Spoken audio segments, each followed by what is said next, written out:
Yo, what's up? Eric Wong here from ericwongmma.com, and today I've got a new segment that I'm going to be starting every week and delivering to you on Friday, which is Q&A with Eric. So you can ask me any question about training, nutrition, injury, prehab, rehab, whatever it is, and I'll pick from the best questions and then answer them for you via video. Okay, so we're in the gym today, and I could definitely, for the exercises or for the questions where I can show you guys some exercises, then I'm going to do that. And so we're going to start right now. I've got the list of questions here. And today we're just going to go through 4 questions. Now, the first question I got from John Monk, who's a fellow Canadian, and he asked me, basically, how can I train for explosive speed for one and done type point fight? And it's for any of you karate guys, karatecas. This is going to be for you guys to be able to score and get back out, in and out real quick, okay? So the first thing I want to say about this is the overall strategy and concept for training for speed. And the key is you perform exercises at maximal velocity, training the alactic energy system, and take full recovery in between sets. And sometimes you don't even go and tax out the alactic system, but you do an exercise for a few reps and you're still fresh, then you stop and then you rest, 1, 2, even 3 minutes to make sure that you're fully recovered, both your muscular and your nervous system. They're both fully recovered so that each rep that you perform is at max velocity. Now, that's the concept, that's the overall concept. The other thing with speed is that you want to train with lighter relative weights. So let's say you're doing an exercise, and you can do any exercise for speed. Let's say it's bench press, because that's something we all know. When you're using 80% plus 1 RM, obviously you can't lift the bar as quickly as if you're using 50% 1 RM or 60% 1 RM. So when you're really focused on speed, you want to use a lighter weight relative to what your maximal strength is. Okay, so those are the 2 overriding concepts that you need to know to understand to train speed properly. But now let's show you a couple exercises. So for point fighting, what I got here is a medicine ball, and karate, it's all about striking, so you can do a few exercises to develop your striking speed.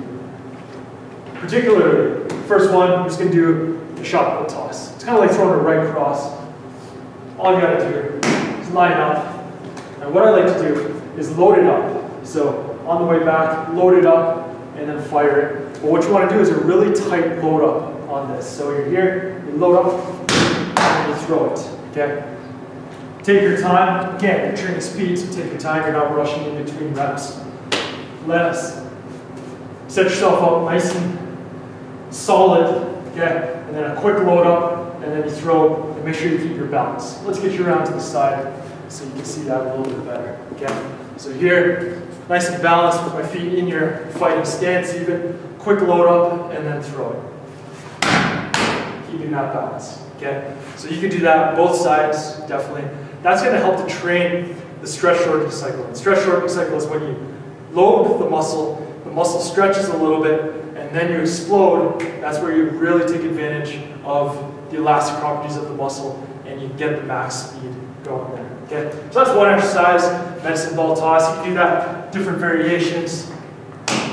Just a side toss where you're just loading it that way. That's going to be more focused on just the core. So it's just a quick load up and then a throw. Okay, and you're trying to rotate and generate the force with your core.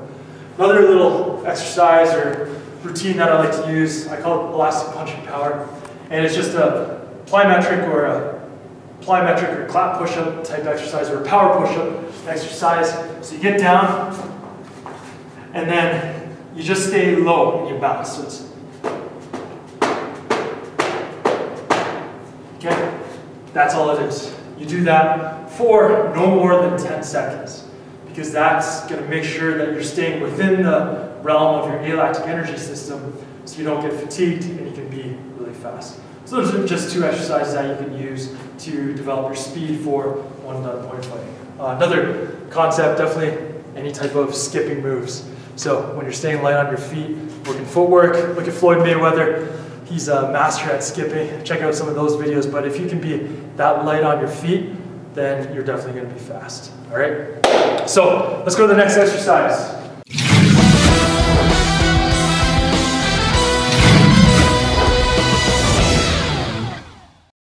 Or the next question for Q&A segment here.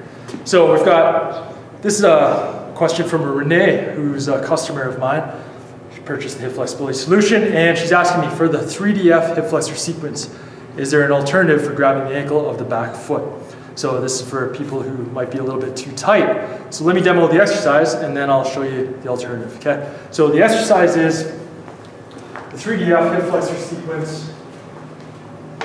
Basically, you've got a band. Now you don't have to do it with a band. Again, come over to the side so you can see it better. You don't have to use a band for this exercise, but it's better. So you're going to step into it, step back so you have a little tension on the band there, and then kneel down, half kneeling position. So the 3DF hip flexor sequence, there's a lot of different movements in this position. What Renee is asking about is the last movement is grabbing the ankle of the back foot. Okay? And some people are too tight, they have problems reaching that, or maybe the knee is bugging you. So if the knee is bugging you, just put some padding down there, like a lot of padding, maybe a couple pillows or a yoga mat folded up over itself a few times. That's going to help out there.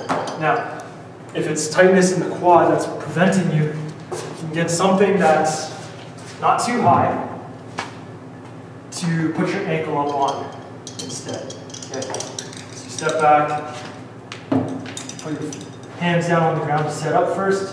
Get into position. My foot's up on this small plyo box here, and then I'm up.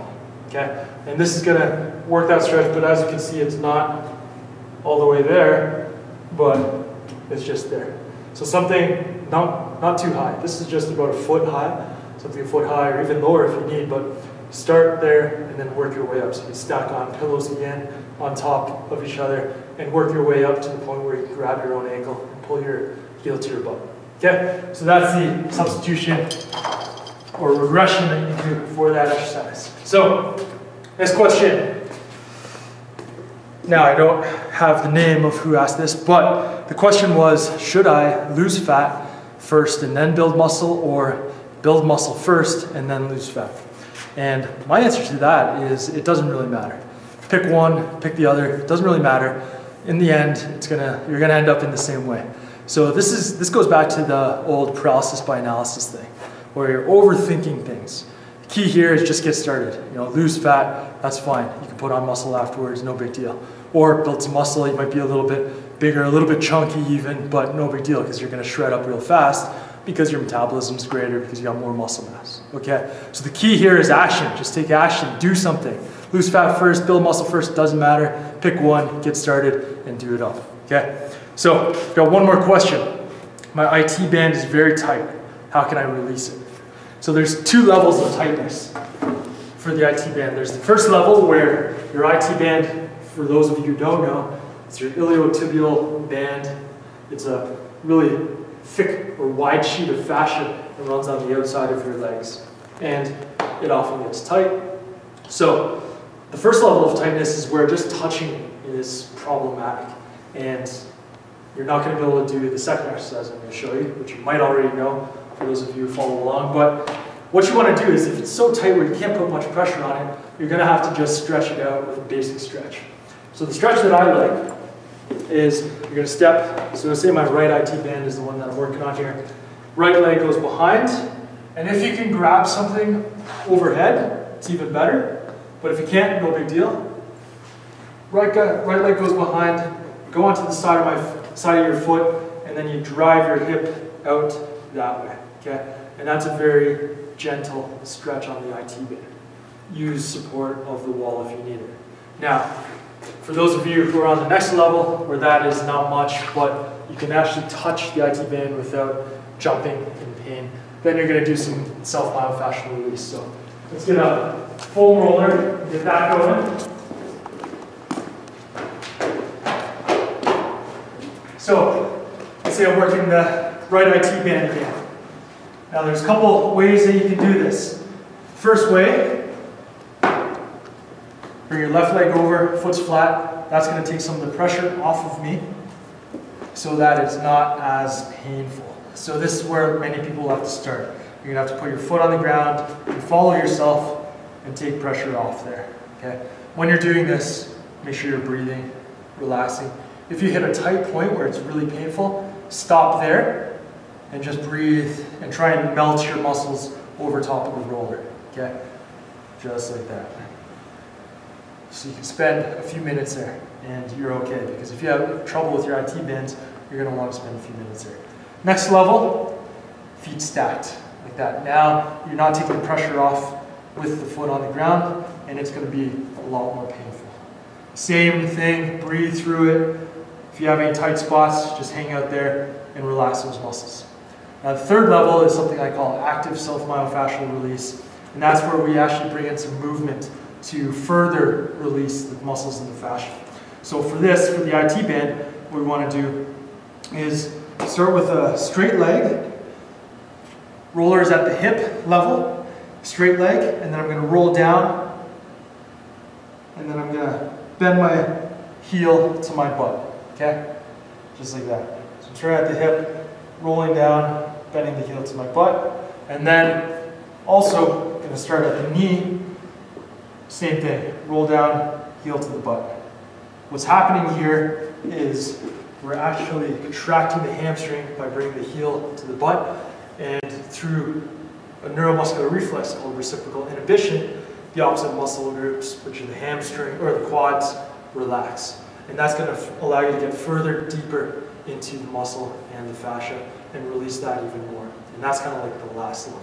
So that's my answer for those of you who have tight IT bands and want to release it. And that is the first segment of Q&A with Eric. So if you want to ask me a question, head on over to ericwongma.com/ask and just submit your name and your question, and I'll look through them all, and each week I'll be answering some of the top questions that I get. Okay guys, so hope you enjoyed that, and I will talk to you next time.